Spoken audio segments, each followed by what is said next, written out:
Well, one could say a Canadian also embodies that spirit, and that would be artist John Coburn. He'll be attending a memorial service at the Long Island Lutheran Church in New York tomorrow. Coburn has had a lifelong affinity for New York, and when the Twin Towers were destroyed, he felt compelled to go to the city to document the tragedy through his art. Now a collection of his 9/11 pen and ink drawings is heading to the National September 11 Memorial and Museum. It will be part of the permanent collection there. Well, we're now reaching out to John Coburn. He joins us in New York. John, thanks so much for joining us. Thank you, Michael. It's really an honor to be with you today and share a few thoughts on this anniversary. Well, you know, it's hard to believe that it's already been 15 years because, you know, even as I read things aloud to our audience at home about 9/11, I get chills up my arms remembering that day. Why did you decide to travel to New York in the aftermath of the 9/11 attacks? Well, Michael, I'm sure over the years you've spent some beautiful moments in New York, and you don't have to spend many minutes or weeks or months or years in the city to appreciate the love that this city is all about, and the passion and the people and the architecture. And for me, I had been drawing New York for, at that point, 25 years. I'd done a book on hotels in Central Park and New York neighborhoods. And I have a great passion, and New York was always my muse. So when that happened, I just couldn't watch it on television anymore. I had to go down.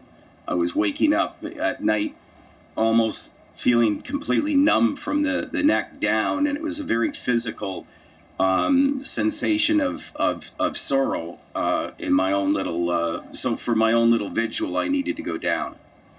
Now, you put together some beautiful drawings, some very poignant drawings while you were there, a pen and as well as a pencil. And you sent us some of those drawings that will now be part of the permanent collection in New York. I want to share one of them with our audience here because I want to talk about the first drawing that you sent us. It's called Ground Zero. Tell us about this drawing and what it meant to you. Is this the, okay, this is the first drawing I did on site. I had slipped into Ground Zero and found my way down 10 blocks of empty canyons, of empty streets, and then was standing in the pit of Ground Zero. Started to draw, and a police officer came by and said, "You're going to have to leave." And I pulled out a drawing I had done of the trade towers in 1998.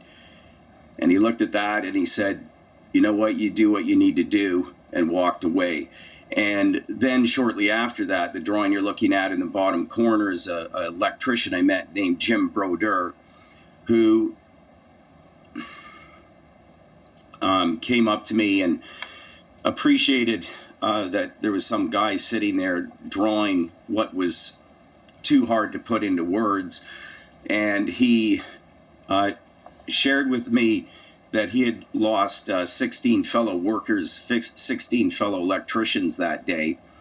And he survived out of 2 or 3 other guys.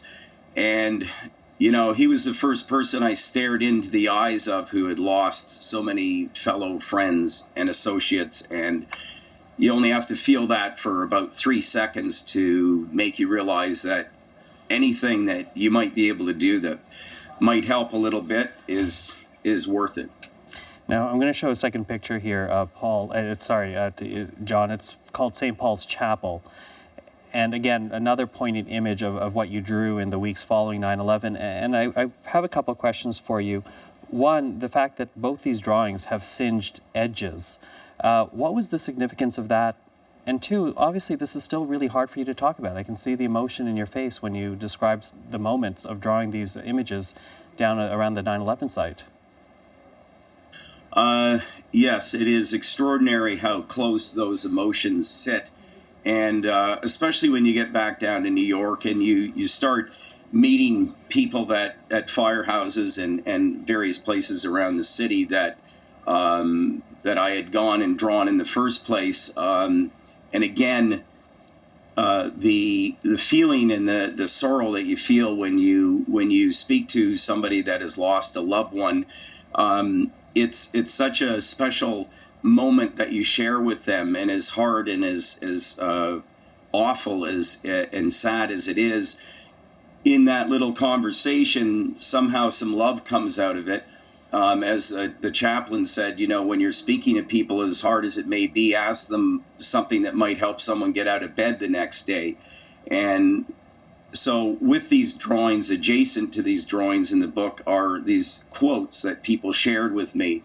And they're a nice echo of feeling and voices throughout the drawings. The St. Paul's Chapel is very special because drawing in there is when I met a chaplain one night, Thomas Taylor, who said, you know, I see people relating to these drawings. Maybe if you were able to put them into a book, maybe they could deal with the theme of healing. And that's what took these little drawings as just sketches in my book to taking on another journey.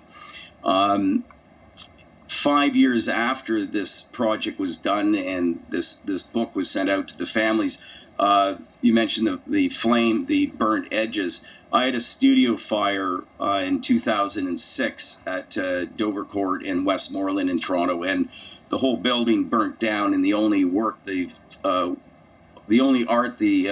fire department was able to save were these originals from the Healing Hearts book. Mm-hmm. So that was very special. John, and I apologize, I'm going to jump in because we've lost time here, but I have to say that book that you're talking about is called Healing Hearts for people who want to find it, and your artwork is now, again, part of the permanent collection at the 9/11 Memorial and Museum. But sadly, John, we're going to have to end our conversation there, but thank you so much for sharing all this with us. Okay, all the love to the September the 11th families. Thank you, and Tom Beckett and I, who donated this collection, it's a real honor, and I hope these little drawings will continue to share the love that I felt 15 years ago for a long, long time. Thank you so much.